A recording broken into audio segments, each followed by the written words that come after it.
Taiwo, sorry, can you also record?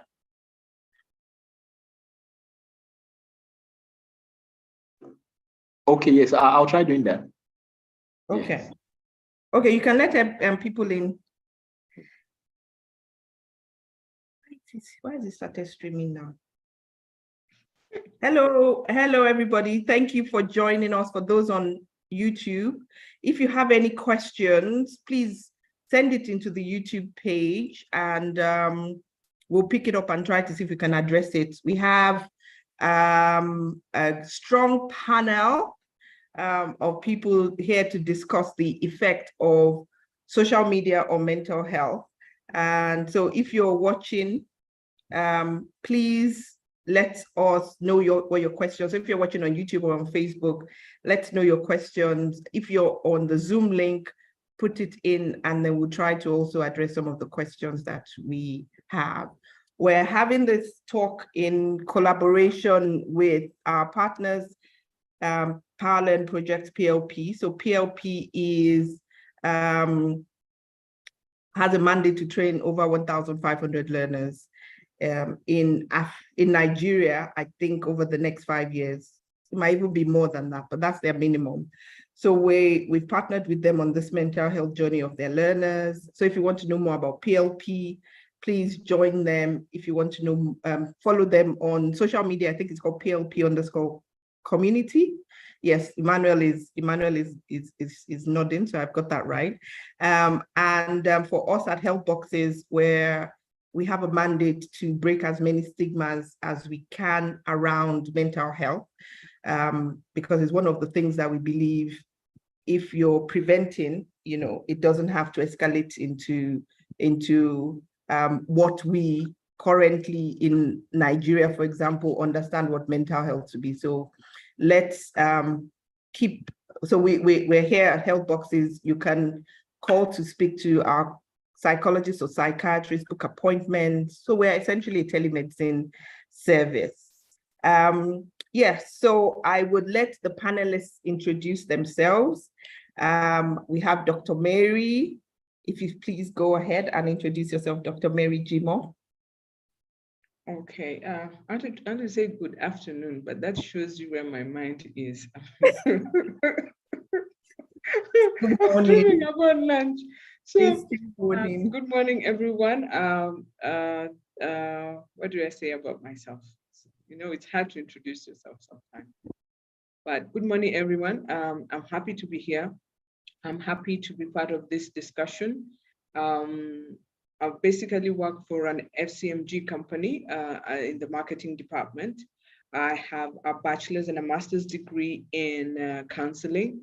So I'm hoping to share my experience and make a person's day today better than it was yesterday. That's fantastic. Thank you so much.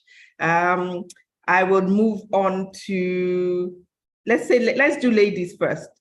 So I'll move on to Ntonga.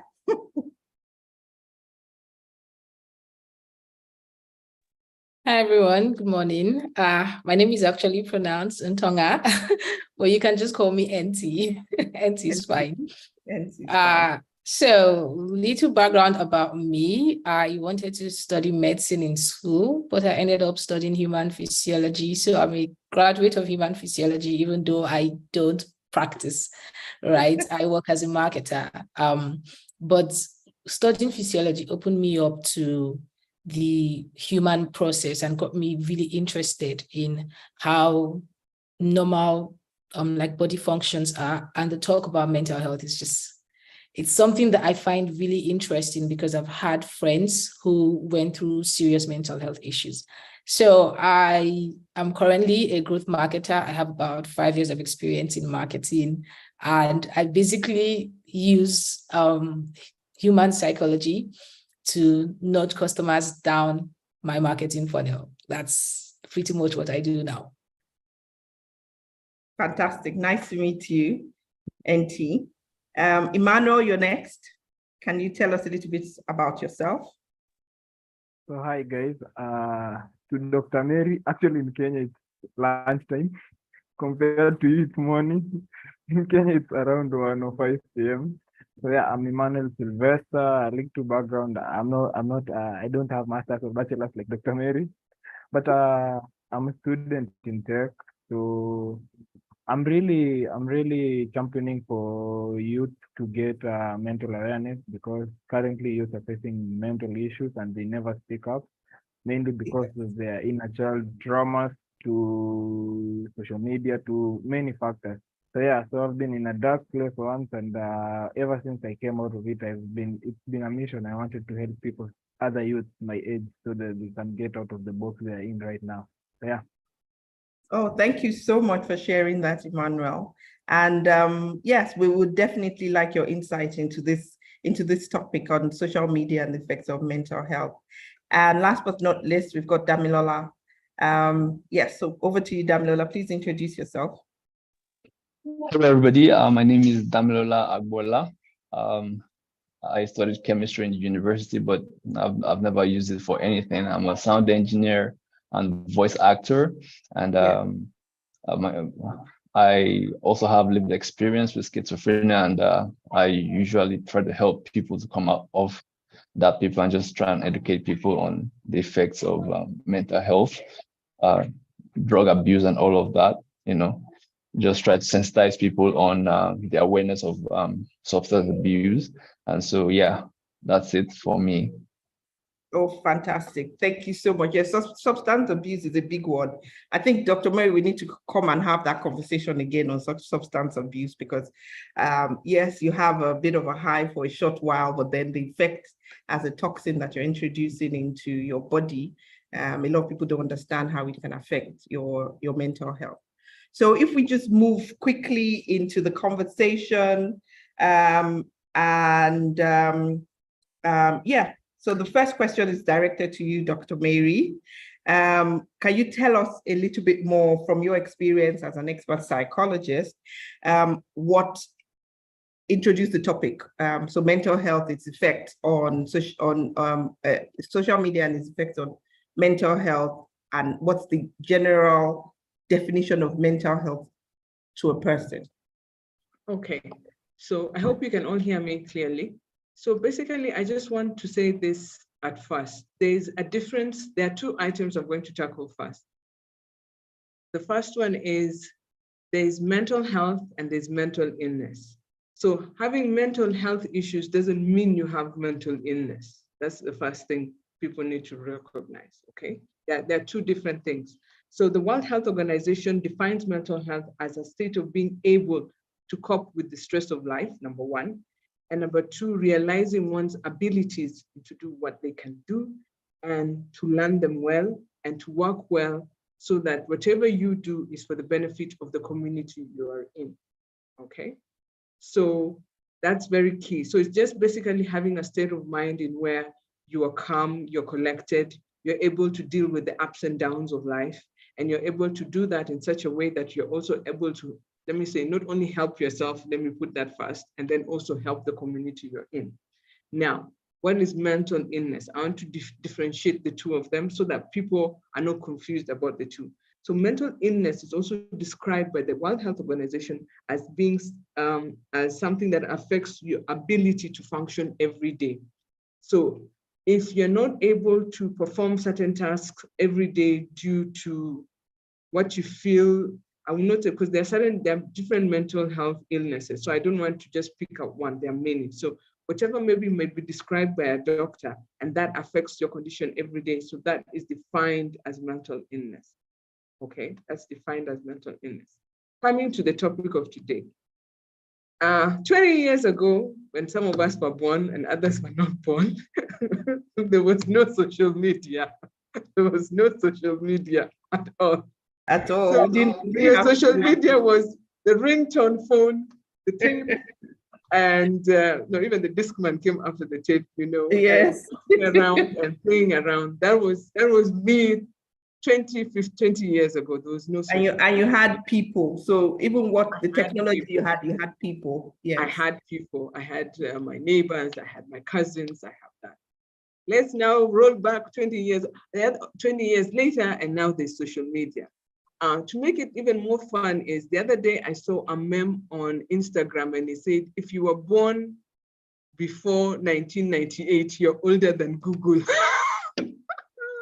That means if you're born before 1998 or between that time, you're older than Google, but Google is more famous than you in existence anyway. Yeah. So what am I trying to say? So our world has evolved into different platforms that are on different avenues. So we have social media, we have the telephone, we have the computer, we have new gadgets that enable us to communicate with people in different places, different time, and showcase many things. I like Enti say that we should shorten her name to Enti because I would not have pronounced your name. I'm not going to lie. So looking at what Enti does and what I also do in my own, looking at Enti's own bachelor's degree and what she studied is, she basically profiles, if I'm not wrong, she can correct me in the other question. She profiles maybe customers and what we as marketers can sell to customers. Now, what do we do in that profile? We now take this new aspect of what we call digital marketing and use social media platforms. There are so many now. I will just stick to three. That is Facebook, Instagram, and Twitter, TikTok, and the rest to convey the messages of our brands across to the audience.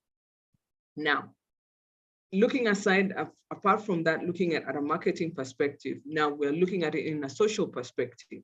What does that do? So there's a video of Elon Musk talking about the harmful effects of Instagram, showcasing that what you see is not really what you get. Exactly. Okay. What you see is not what you get.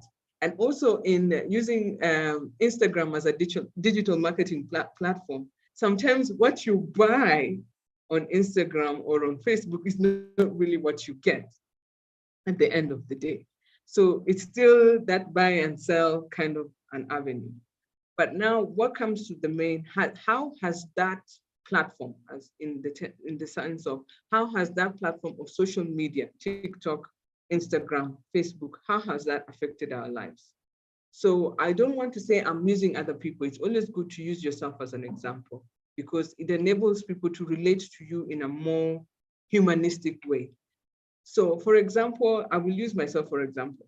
So for the past 3 weeks, I have not really watched news. I've turned off the TV because there's too much toxicity. I don't want to know. I know there's the war in Israel with the Palestinians, there's all that. But if I see that, and the first day I saw that, I started, because I'm a mom, I started feeling like I can't go to sleep because I'll start thinking of everything that's happening. So I turned off. So I have not watched news. I don't know what's on CNN. I don't know what's on BBC. I don't know what's on Al Jazeera for the past 3 weeks. And I won't lie to you, I don't want to know because my state of mind will not accommodate me to function properly, looking at the definition of that. Yes. So what have I tuned myself into doing? I now watch cartoons. So that's one coping mechanism that you're. That is my coping mechanism. I now watch cartoons. Mechanism. Yes. I now watch cartoons. But back to reality. That's not my reality of everyday life. I still need to know what's going on in the world. Okay. So I still have my Instagram. But if I see anything my negative, I just skip out. Why am I saying? Because they only say what you feed your mind is what comes into your mind. Yes. And with our generation, I think there is such a hype of showing that you're doing well, that everything is fine, that when you're not doing well, if I show you a picture on my not doing, and I'm not doing well, I look puffy, I've cried. Do you think I'll post that picture on Instagram? No. That picture goes on TikTok. Hello, makeup. Slap. You don't need to do makeup. TikTok will put the makeup for you, Exactly. That's what I do. So what I'm trying to say here, is there an issue? Yes. Are we or organizations working towards it? I don't think so. Are we starting to address it? Yes. But then how do we start? How do people deal with what people are portraying in that social media? So I'll pause from there. Yes, so thank you for that, because that leads really nicely into the next question. So I will start with Ntonga, and let's talk about your social media habits. Do you know you can actually check, most phones actually have an app that actually helps you know how long you're spending on social media. So tell us a little bit more about your social media habits and yeah, what time of the day do you use it? What do you use it for? Yeah, and then we'll just go around. And if anybody in the group also wants to talk, just raise your hand and then we'll unmute your mic so that you can also give us some insight if you would like to do that. So yes, Ntonga, what's your social media habits? Yeah, my social media habits are a bit scattered because of the nature of my job. So it's a work tool. Yes, it's a work tool, and I try as much as possible because it's easy to switch between accounts when you're using it. On Instagram, it's so easy. On Twitter, it's so easy, and there's a lot of, well, Twitter is a whole lot of different people's thoughts and ideals in your face all the time, right? Yeah. So I try to limit it as much as I can, but for my personal use, I use social media roughly between the hours of 5 to 10 p.m. I use it mostly to catch up or check the reels. 10 p.m. I'm trying to figure out how many hours you're sleeping, but that's another conversation for another day. I sleep for about 7 to 8 hours. I sleep from 11 to 6. So I'm not, it's not so bad. But that's the minimum number of hours you should sleep, though. Yeah. That's another conversation for another day. But yes, okay. So you're literally you've found a medium, but it does sound like you're on social media platforms for most of the day. You know, from when you not really. For personal and business. No, for business, because it's not all I do. I try to limit it. So I schedule posts without actually going to the platforms. That's one. And then I only check it like once a day. It'd be like within 1 hour of the entire work period so that I'm not drawn. Because with social media, you're looking for one thing. You've seen 100 different things that you didn't plan to look for. So try as much as possible to not be there in the first place and just check notifications, respond, and I'm out. Okay. So that's really my use. Okay. Thank you for that. Emmanuel, what of you? How often are you on social media? What do you use it for? What time of day? Okay, so apart from being a tech student, I'm also a gamer. So mostly to me, social media is like you actually have that look of the gamer. A learning tool. Social media is like a learning tool to me because you need to keep up with the trends. You need to know which games are trending, which games are giving so much revenue. And also in the tech space, you need to understand what's happening, which language is being used, which apps are being outdated. Compared to her, okay, my times to use social media is around from 8 to let's say 10 p.m. I prefer using social media in the evening to avoid distractions during the day. And also it's like a part of keeping up with what's going on. Like, yes, we understand you need your own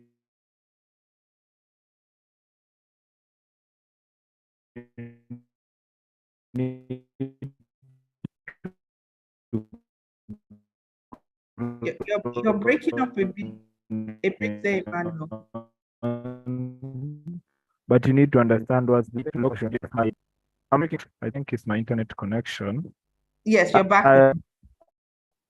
Okay. So as I was saying, most of the time I tend to limit myself from social media to avoid that getting all that into my head again. Like, because there's so much going on, there's so much you'll encounter. There's so much everyone is doing out here, from your friends to people you know. So to avoid that confusion in my head, which will lead me to do mistakes I did back in the past. I limit myself. I never found today. Tomorrow I'll search what I never found today. So with that, I've been able to keep up with my time. I've been able to keep my mental space clean, and I've been able to know what's good for me, what's not good for me, what works for me, what doesn't work for me in social media. So yeah. Fantastic. So you're definitely you both definitely have strong skills on managing your mental health and what you're taking in, and I'm so happy and proud about that. So we'll just quickly move on to Damilola. Damilola, can you share your story And I can tweak your own question a little bit more and just what has social media, based on your story, what have you learned on how to use social media? And yeah, what are your social media habits with your story? So yeah, my story I think is a peculiar one because like I told you earlier, I have a lived experience with schizophrenia, and it all happened when I was still in the university, you know, and I can say social media also has a big role to play in it. Those days, Facebook, celebrity lifestyle, all the things we see, you know, it was an instrument of influence to push me into substance abuse, right? And I'm not blaming, I don't like to blame anybody for it. Like nobody put substance in my mouth. I did that myself. But I remember vividly the day that I lost it. It was a combination of a traumatic experience and a lot of substance. And so my head flipped. And the road to recovery has been a very long, tough one because I'm dealing with schizophrenia. I don't know, you probably know what schizophrenia is. Let me just say, for those who don't know, it's a very severe mental illness that affects the way a person thinks, behaves, and perceives things in a short form. So when you start thinking that people are after you, they want to kill you and all of those things, if you've not experienced it, I don't know how to explain it. You know, fear, when you've not experienced that kind of fear in your life. But you know, things have changed generally since then. It's been 12 years since I've been clean. For now, it wasn't as bad in those days. These days, in the days of Instagram, those days there was no Instagram. These days, in the days of Instagram, where we are seeing things, especially for the teenagers and the children of today, I worry for them because they are fed with a barrage of bad news, bad governance, celebrity lifestyle. And you know, the thing is this, it's not what you see on social media is not actually very real. I like to give the example of this, like you see your favorite celebrity is out on social media, maybe he's puffing something, they're drinking. But I'm always saying these guys are very incredibly talented, hardworking individuals. If they are drinking every day, they won't be performing as they're performing, right? Exactly. So if you are buying that they're smoking every day, they're drinking every day, let's go and do this thing, you are going to kill yourself. You're going to get yourself into a lot of trouble. And so I like to say these guys are very talented, they're very hardworking. So it's just, that's what they sell to you. It's not real. They don't get high 24/7, because if they were high 24/7, they won't be able to give you back to back hits that they give you. So yeah, that's it. And and if you're also somebody who is trying to, you know, keep your integrity in these days, and you see the things that are happening on social media, somebody has flown to the Maldives, all of these things, you start to question your integrity, you start to question your values, you start to question what am I doing that is not right? Everybody seems to be a billionaire here. So what am I doing that's not right? So for me, in that case, social media, I like to regulate it very much, because at some point I left social media for 2 years. Wow. And as somebody who has been active on social media, and then I left and I came back, I have found, for the life of me, I can't bring myself to be active on social media again, because I enjoyed peace for those 2 years I was off social media. So yes, there's no way you can't be off social media right now if you're trying to do business. I'm a voice actor, and I'm also a sound engineer. I create audiobooks for authors, and so I have to find clients online. So for most of the time, I'm always on social media, you know, but when I'm not working, and then I use it for entertainment. But basically, if it wasn't that I was supposed to look for clients on social media, I think I would not be there at all, because I think that it's an arena of wear and tear, and I don't want to participate in it. So yeah, that's it for me. So basically, you would preach avoidance, but I think essentially, for me, if I didn't have a business, I probably wouldn't be on social media. honestly. If I didn't have Yeah. a business, I probably really wouldn't. So I don't really post unless I share somebody's post, for example. Right. But I can gbeburu, as they say, because you get some insight into people's lives. So gbeburu is like just looking for gossip for those that don't understand Yoruba. So you just use it to just scroll on other people's pages and see what they're up to. But of course, I have a hindsight of age and not having been alive. I grew up without social media, so I can do without it. But we're having young people now as young as 10 having social media accounts. I personally do not advocate for it. Because there's just so much that's coming at you. You don't even know what's right or wrong anymore.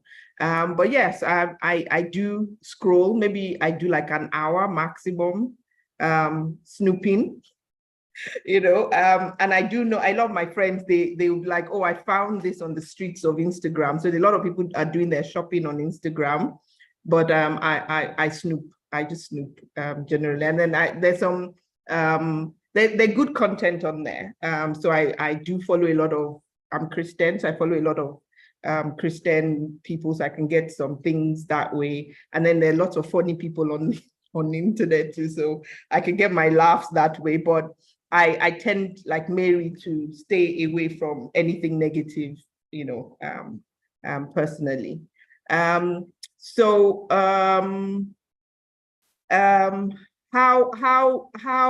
do you feel? So what kind of feelings does being on social media evoke?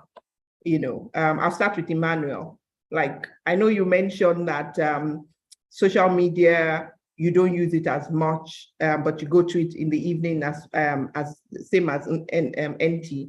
But when you're on social media, what kind of feelings does it evoke in you? Or maybe why do you go to social media, for example?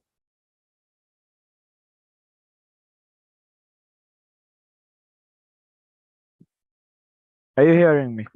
Okay, we can hear you now. Okay. So I'll say it in two steps. A while back, when it was like when I was in a dark place, social media was drainful because of the right now, even it's not celebrities affecting your life. It's the youths that are your same age mates. You see your age mate in 25, the guy's driving, the guy is doing so much things. You're wondering, what am I doing in my life? What am I doing from morning to evening? So a while back it was draining, but after recovery and after so much therapy, right now it's like it's a creative tool to me because I'll go there, learn a new skill that I don't know. I'll go there, learn some new information that I don't know, so that helps me that when I'm finished using social media, I'm able to think critically. I'm able to write down something. I'm able to implement an idea that I have because right now I've gotten the information that I needed. So nowadays it's like a creative. It leaves me creative. It leaves me inspired to do something more than and move from my comfortable space. But a while then, it was drainful. It was so drainful. So yeah. Okay, so from what I understand, you were using it as a community. That being on social media was like how I would, as a young person, go into the neighborhood to climb trees, for example. So you were. Yes, I was a tomboy. Maybe when I was in uni, we were always, because I see my daughter now, they have friends over and they're on their games and their apps and they're not, and I'm asking them, why aren't you having conversations? And they're like, yes, we're talking.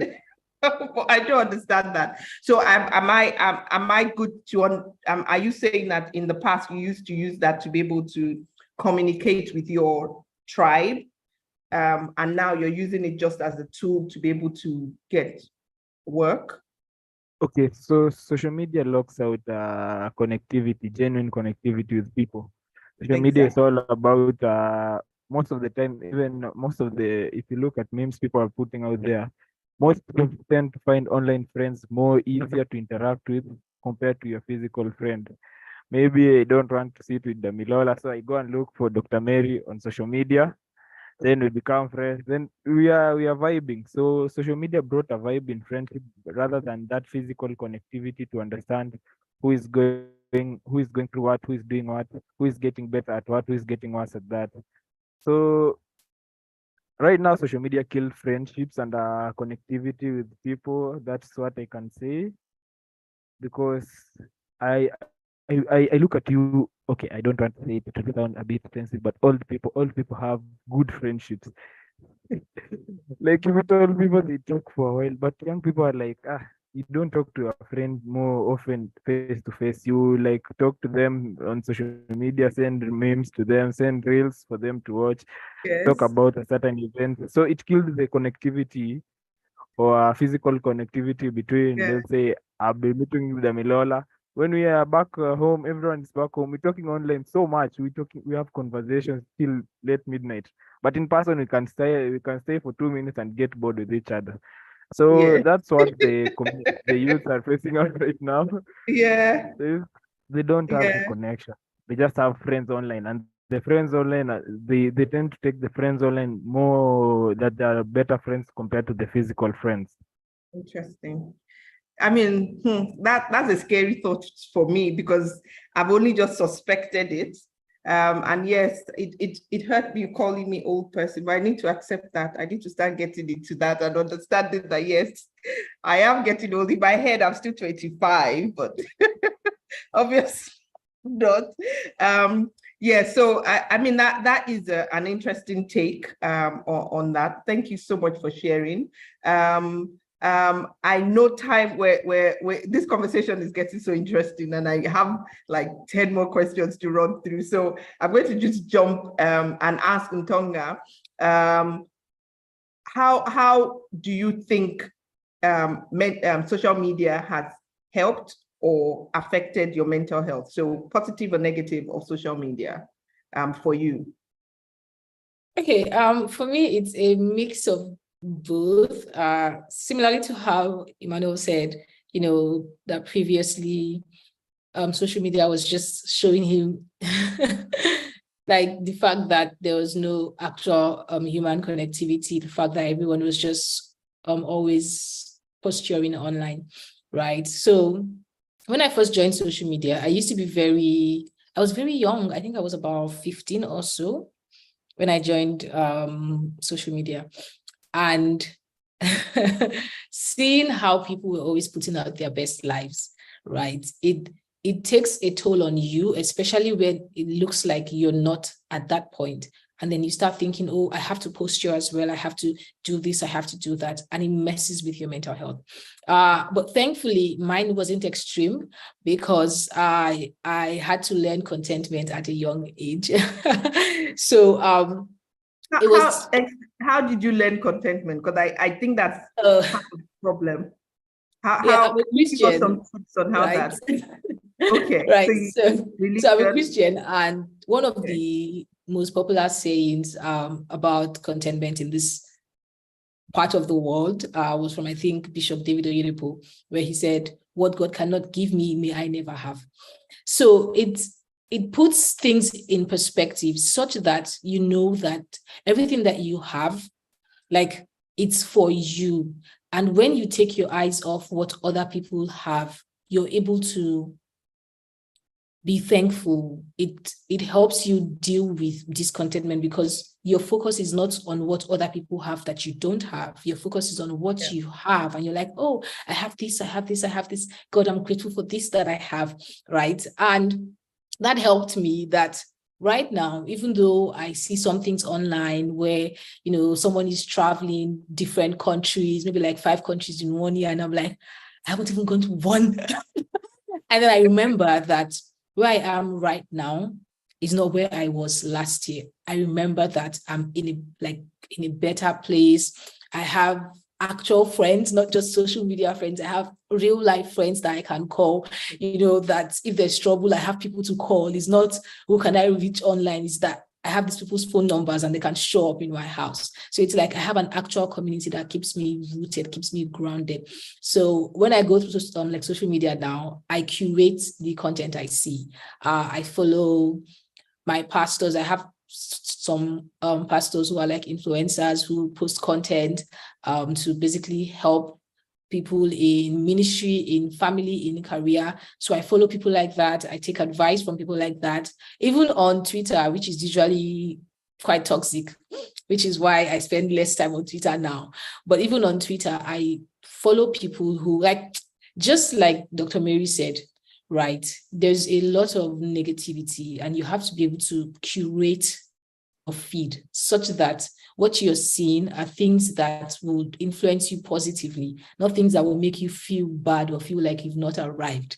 So for me, social media went from hurting me a bit to actually helping me see what other people are doing, helping me aspire to be more. So now when I see people do things that I'm not doing, it's not coming from a place of envy. It's, oh, I can do that too. And even getting ideas, because I volunteer on the social media team for my church, and I've gotten plenty of ideas from social media for our church to execute on social media. So it's actually been it's been quite a basically what I'm journey. hearing is that the contentment aspect is the key for most people that are going to be on social media. Yeah. Understanding and being content. I remember my own contentment story was my dad. He denies that this ever happens, but it will happen to me. So I remember it clearly. So I think I was in GSS 2 or so. What would you call that now? Year 8 or year 9. And that's in secondary school. And I wanted a pair of high tops. So everybody had high tops. So I asked my dad, he was traveling, I said, please, can I have high tops? And he was like, oh, why do you want high tops? I said, because everybody had high tops. I didn't get high tops.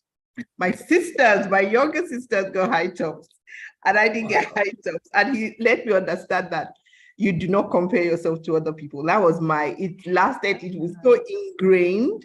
And I think a lot of us, we learned that very, very quickly as in our younger times, like now, because you know, it's only our parents that we had to influence us, whereas now there are lots more influencers in our lives. So I'll just quickly come to Damilola, and NT touched on it. She says Twitter is more toxic. But what have you found in your short foray back into social media on the different types of social media platforms that are out there? Okay, so generally, I'm going to use exactly that Twitter. Yes, I know that you're trying to compare it. Twitter is toxic. Twitter is wild. It's full of untamed people with untamed passions. And anything you say on the streets of Twitter can be used against you in the court of Twitter. Like if you say anything, you can just go viral and people start dragging you all over the place. And people start berating you all online. And that alone, if you can come out of it with sound mental health, I'm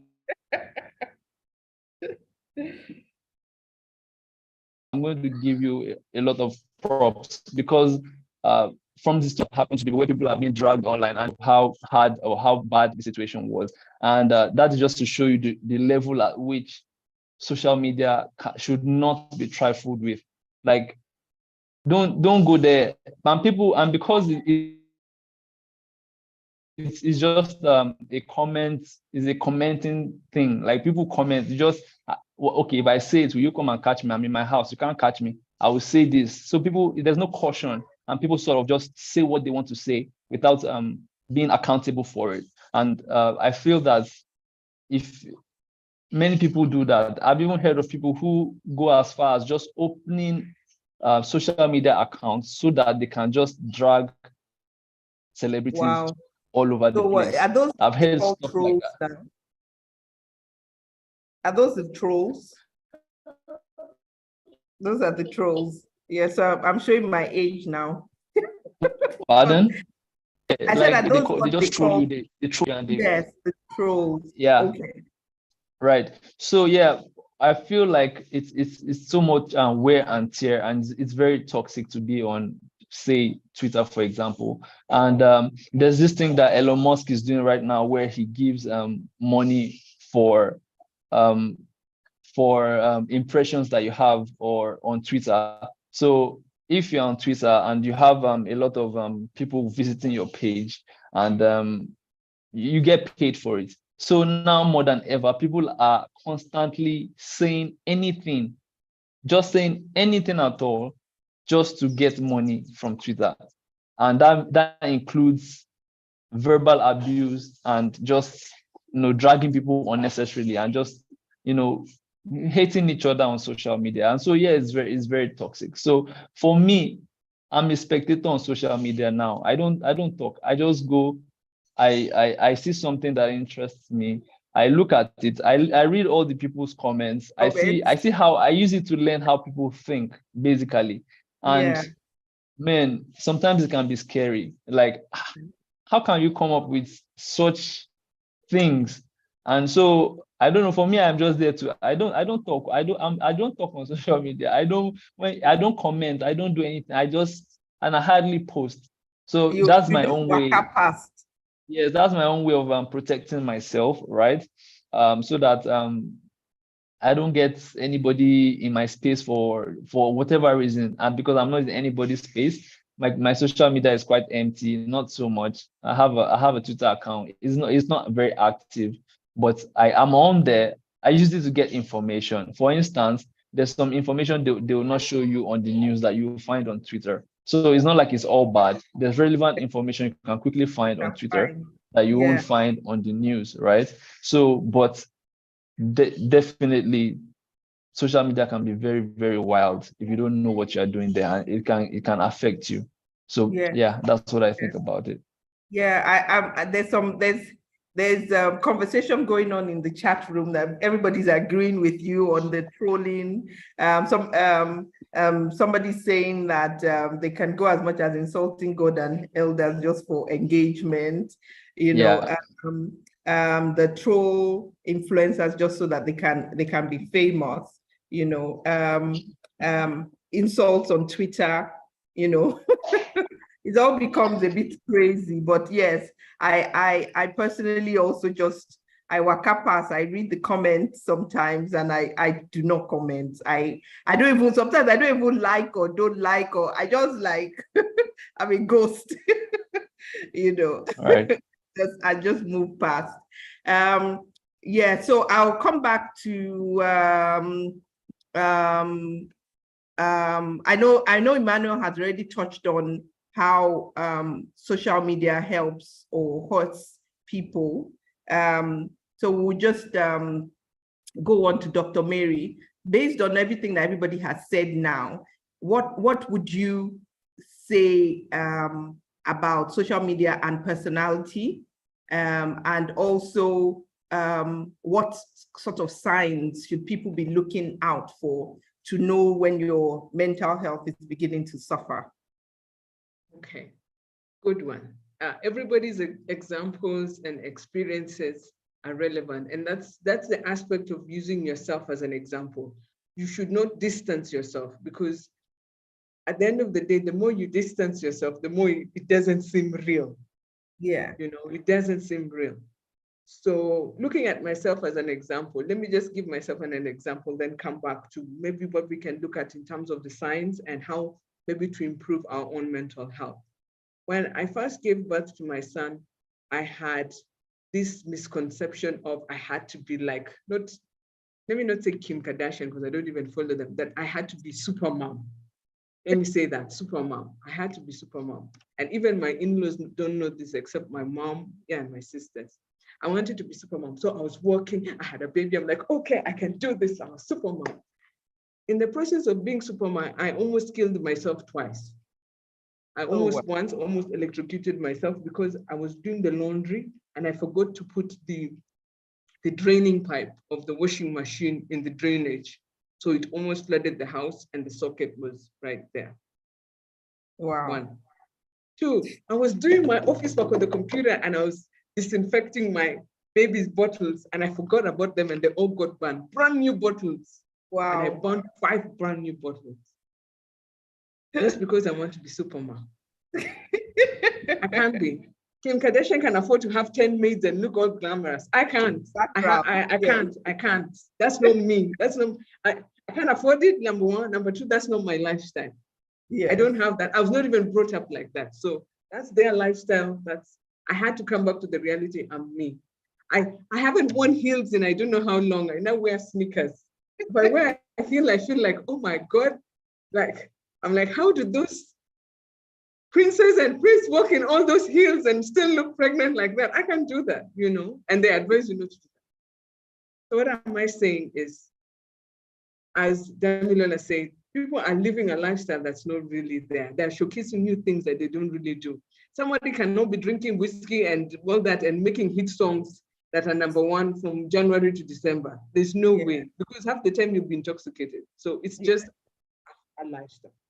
Now, some of the things I want us to look out for is when you start, there was a point when I was trying to get my own papers published, and I started feeling very tired. Anything small, upset, I get angry. I start, 1 minute you wake up in the morning, you're okay. The next minute you're angry. The next minute you're like, what is wrong with this? You know, you just start feeling confused. You don't know what's wrong with you. And then you start feeling tired. You have no energy. So I had to take a step back. Step back means, and then you start falling sick. Mm-hmm. Have you ever, you feel okay, and then all of a sudden you're told you just catch a very nasty cold and you have no idea where the cold comes from because your immune system is down. So people should just watch out. If you become excessively tired, if you become having bad mood swings, if you start having, you're not able to concentrate on anything and you start feeling sad, and as Auntie said, you start thinking about other people. Oh, I haven't achieved this. Yes, I like the way you said, somebody has gone to Maldives, wherever in a year. Me, I have not left the Nigerian soil. I have not left, personally, I've not left this soil since COVID started. You know, so I'm like, oh boy, everybody's leaving me. I'm just in this big square, you know. Yeah, so what have I been able to do that? At first, be content, as Auntie said. You have to learn to be content. And one thing I got is, you may think your problems are worse, but somebody else has worse problems than you. Mm-hmm. So be content. If you didn't have something, somebody else doesn't have what you have, just try and be content. The world is not perfect, neither are you. I'm not perfect. The next person next to me not perfect, but still we have to learn how to live together. Okay. Yeah. So what do I do? Sometimes going out for a physical walk does you some good. In Lagos, when I was in Lagos, I like going to Lagos for a walk, because why do I like Lagos? There's drama in Lagos. Just leave your house for 5 minutes. You don't even need social media. You will find the drama you need. Either someone is running away from their boyfriend or shooting a kid, or police are there to harass you. There is drama in Lagos. So it will scoop your mind and you're like, oh boy, I better quickly walk out of this place and find some other drama somewhere else. One time I was in a vehicle, I saw a conductor hitting another conductor in the face. I said, okay, physical abuse, but what am I trying to say? It just opens your mind. Lagos is Lagos, it's never the same. And then also when you go out, you also tend to see other people, you communicate, even if it's small talk, even with the shopkeeper or the person selling for more on the road when you're buying, you know, it gives you that sense of connection that, as our other colleague from PLP said, is with social media, you don't get that connection. But going out, meeting people, you get that kind of connection. Even if you go out and you watch football with everybody else, just sitting there and watching the game, you start commenting on other things, but it gives you that connection, you know. And then I also changed my sleeping pattern. I now have an alarm on my phone. 15 minutes before bedtime, it gives me warning, you need to go to sleep. Another 15 to the time I need to be in bed gives me an alarm. So as you said, the maximum hours of sleep, my husband used to tell me, oh, I sleep for 8 hours, like you like oversleeping. But nowadays, even him, he sleeps for the same hours I sleep, because you need to have peace of mind. Yeah. You need to enter the bed. You don't go with your phone. Let me repeat that one. When you enter the bed, try not go with your phone. Although sometimes you can lose sleep at 3 o'clock in the morning, you're like, oh, let me just see what's happening in the news. By that time you see what's happening in the news, that's when your body is supposed to really relax, but you end up waking up other stuff. And then What Emmanuel was saying, self-isolation. How does that work? there's a positive and a negative. I think so. Sometimes being alone helps you think, but sometimes being alone makes you think too much. Like Damilola said, and then you start thinking, oh, somebody's after me. This is not happening, you know? So, and another thing I think people are also scared about with social media is, and that's why I am happy that Health Boxes is there, is that you can call somebody, you don't necessarily have to call a family member or a friend, but you just need to talk to somebody who you feel will not judge you. And that's the biggest challenge society has. Nobody is free to be who they are because they're scared of being judged. And I applaud Damilola for saying what he's saying and for advocating for what he's advocating, because in the African society, it is very hard and it's very stigmatizing. But it's not about stigma, it's about acknowledging where I am, who I am, and where I want to be. And what he's done is in the past, and he's where he is and where he wants to be. So we need to find a way of being able to help people come out and speak, not just speak about their problems, but be able to feel they will not be judged. And that is the hardest part that we have today, not being able to judge. So I'm scared of being judged that I need to be a supermom, but I'm not a supermom, I'm me. I'm scared of being judged is that I haven't flown to 5 different countries and I have this passport that I'm not used, that I spent how much money to get it and I'm in this country. I'm scared that I still drive a 2020 Honda and somebody is driving a 15 million Honda Accord and I'm driving my 2020 baby boy Honda Accord. Judgment. Judgment. So we just need to create spaces and then also use physical exercise. Personally, I feel sometimes when I'm like that, I take my son out and we walk. And when we're walking, we meet people, we see the environment. As I say, you see drama, you shout, and your mind, by the time you come up, one, you're tired, you just want to eat and sleep. So maybe also a challenge would be there to try as communities to solicit the government or the local governments to create spaces where people can exercise, people can sit down, people can interact. Because people feel they can't interact. Oh, there's too much heat. I don't want to go outside. There's light. Let me stay inside. Let me enjoy the AC, you know. So we need to create those kind of safe spaces where people are able to do that. That's my short take. Okay, thank you. Thank you so much. So just to reiterate, exercise, safe space, have a community of people that you can actually talk to without being judged, go out more and interact with communities physically and not just within your social media space, and also understand yourself and your mental health and be aware of your triggers so that you can then now start to work on making sure that you're coping, because we are in a pressure cooker situation, everybody worldwide currently, because there's so much going on. We're all in a pressure cooker situation. There's a lot of stress that that is around us that we don't even know. We've normalized stress so much, especially us Lagosians, and don't actually realize that we're literally being stressed, and it's become normal. Like you just think, okay, I'm sitting still, I don't have anything to do. You're already thinking that, oh, there must be something, I must find something. The pressure cooker is on fire. Exactly. You start to feel guilty when you should be able to just relax and take a day off or an hour off work or something, but we start to feel guilty. So I'm just going to quickly jump to the last question, because I know we've actually spent almost an hour. It's been such a fun conversation.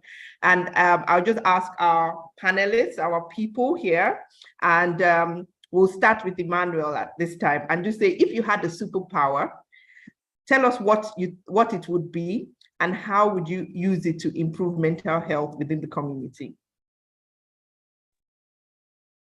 Okay, about that, Papa, is the basic thing we need to have is if I could be able to have emotional intelligence. Like if you're able to rub off emotional intelligence to people, in the sense that make people understand how to deal with the issues. The biggest problem of people having mental issues nowadays, they never know how to affect an issue.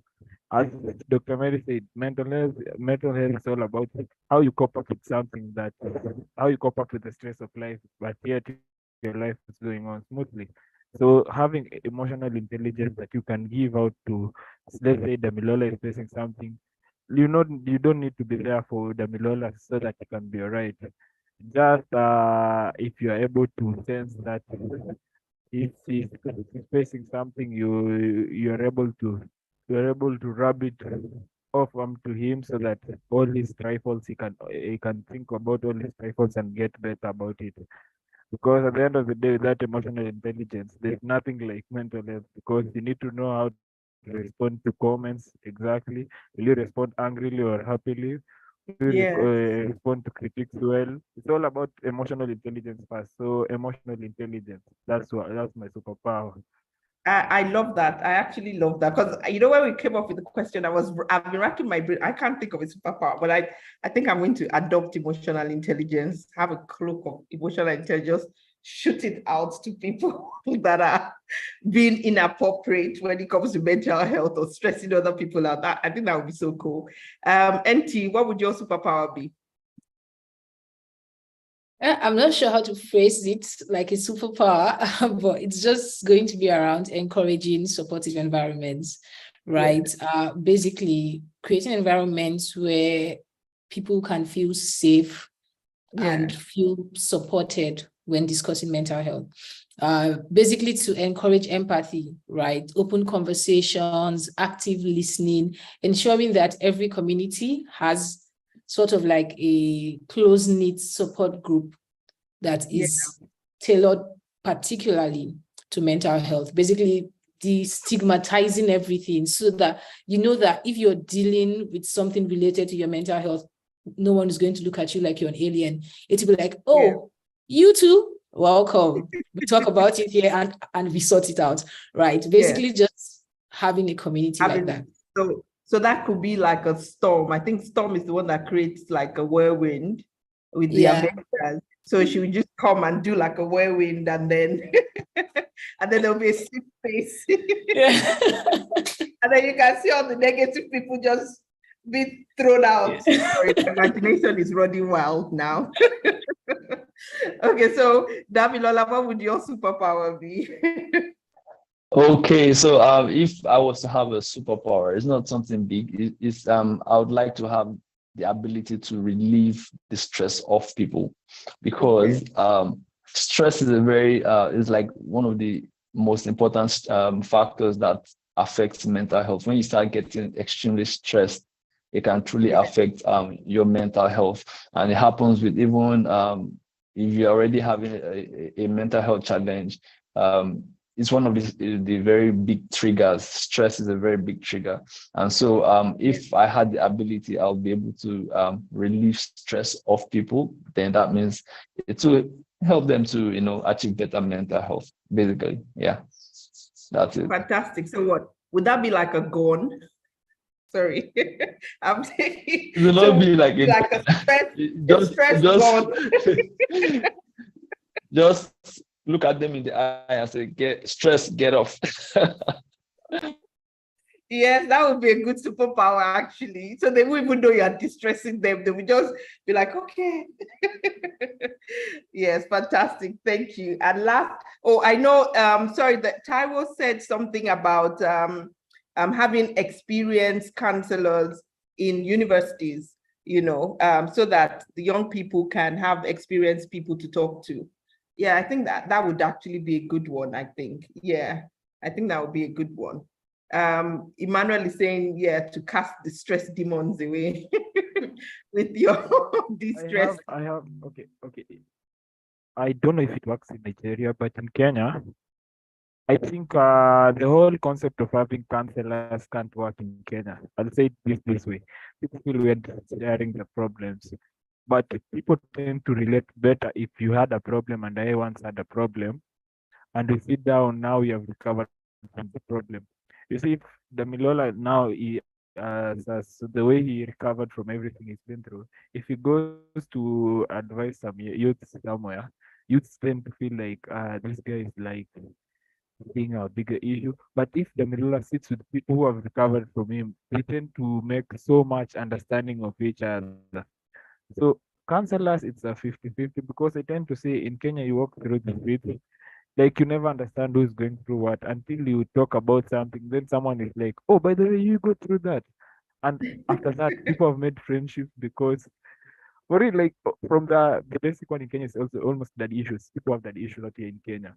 But you go and you sitting down and saying like, hey, I had a nice childhood about my father. And then someone is like, oh, by the way, I also come from single families. Are so many in Kenya.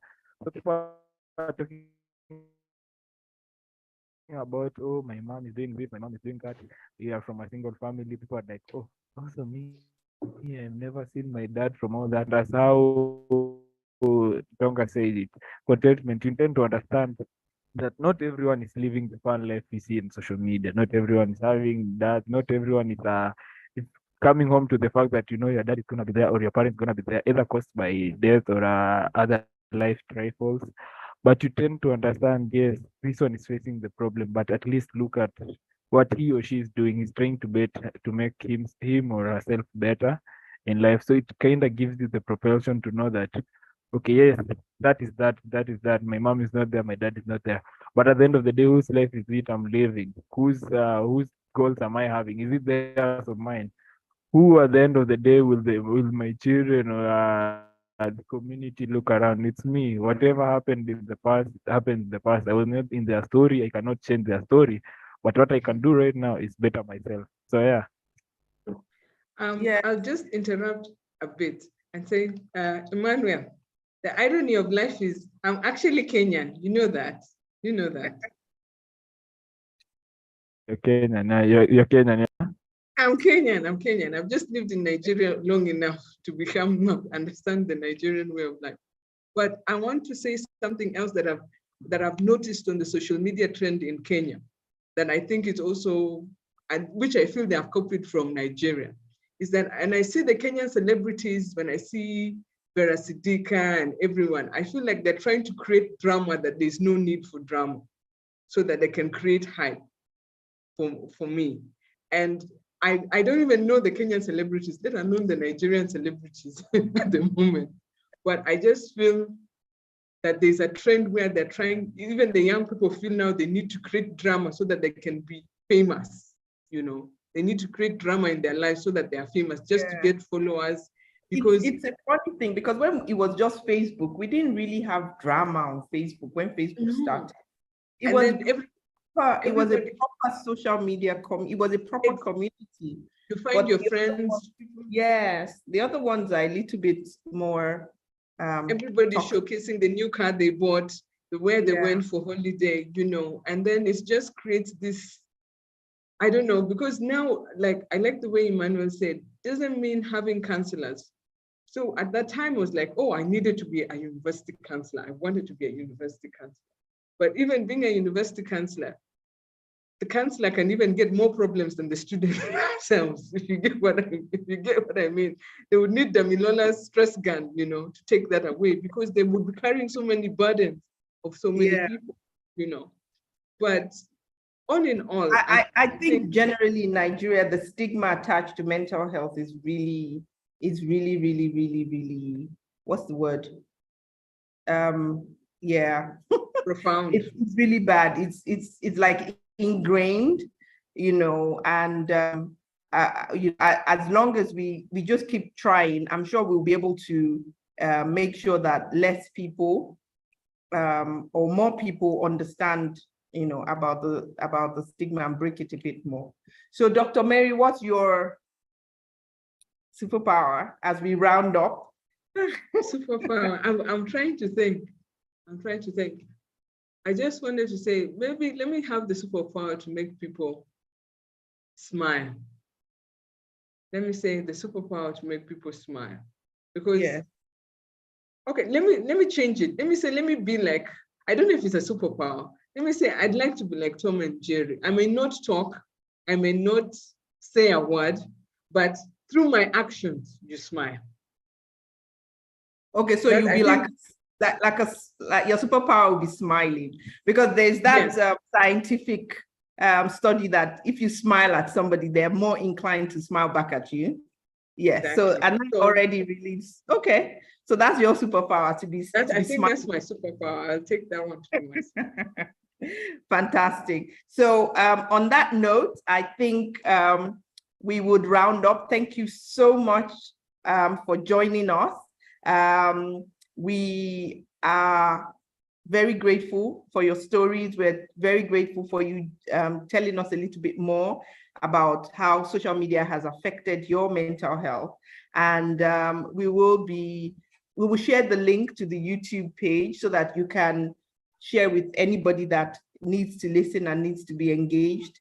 And yes, let's keep putting more stories, more information out there about mental health so that we start to, drive away the demons of mental health and use all the power. Maybe we can let everybody have their own superpower and be more conscious about using it to make sure that, the world is a better smiley place with safe spaces and distressed people. So thank you so much, everybody, for joining us, and God bless. I hope you have a wonderful day. Bye-bye. All right. Thank you, everybody. Thank you for having me, Thank- Madam Lola. Thank you, Mary. Thank you, Dr. Mary Dogu in Tonga, Sylvester. Thank you, everybody. Oh, Thank you. Thank you Thank so you. much. Have a Thank you, nice day. everyone. Everyone. Bye. Thank you. Bye-bye.